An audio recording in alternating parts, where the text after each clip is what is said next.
In a small, weathered cottage at the forest's edge, Alara lived alone, winter pressing in from all sides, its icy fingers creeping through every crack and crevice.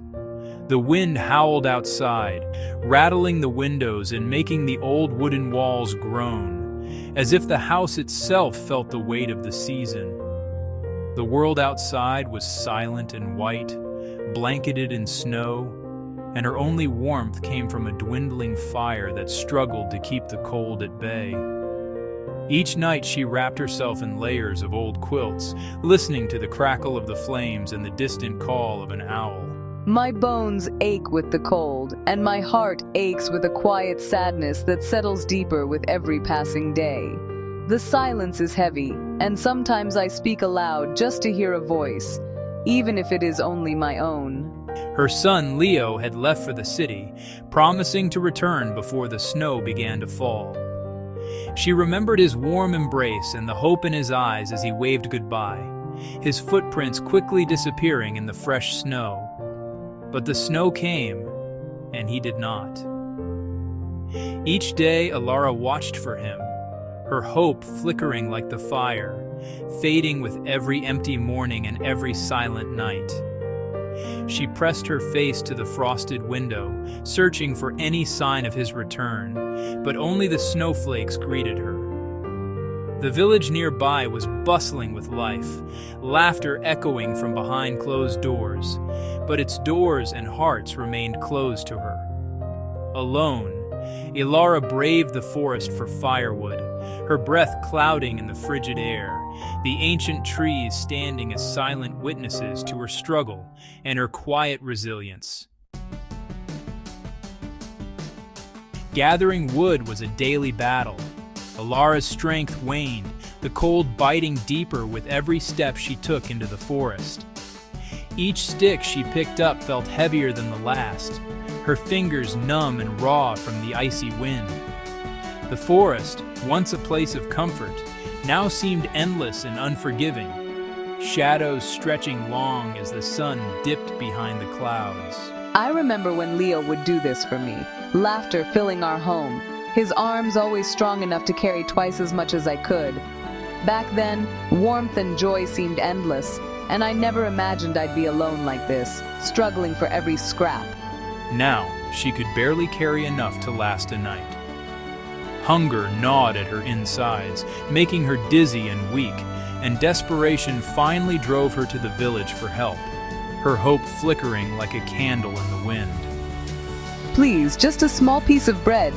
Anything to ease this ache, even for a moment. Sorry, times are hard for everyone. We barely have enough for ourselves. Door after door closed, leaving her more invisible than ever. The village that once felt like a community now seemed cold and distant. She returned home, her spirit as empty as her hands, the silence pressing in around her, heavier than any bundle of sticks. One cold evening, as dusk settled over the land, Alara, weary from days of struggle, ventured once more into the silent, snow-laden forest. The wind howled softly, swirling flakes around her as she pressed on, her breath visible in the frigid air. Each step grew heavier as the snow thickened beneath her boots, and the world seemed to grow quieter, more distant. Her strength finally failed her.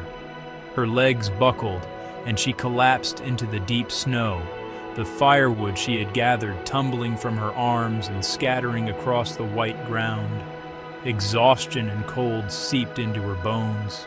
Whispering into the silent night, she pleaded, "Please, just a little more strength. Let me see my son again.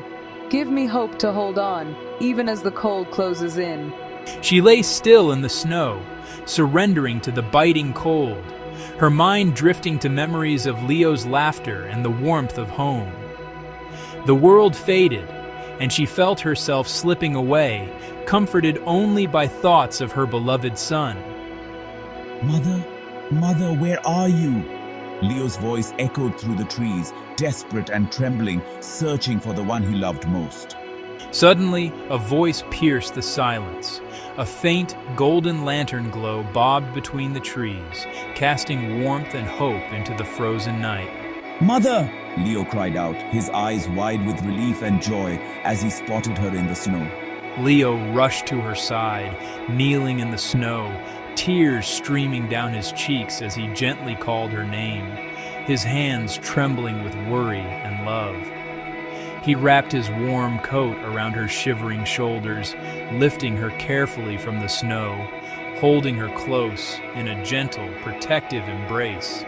In that moment, as warmth and light surrounded them, Alara's heartfelt prayer had been answered, and hope returned to the snowy forest.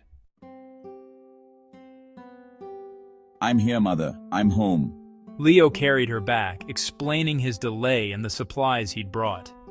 Inside, he built a roaring fire, warmth and hope returning to the cottage. They shared a simple meal, the silence now peaceful. You were almost too late. But I promised I'd return.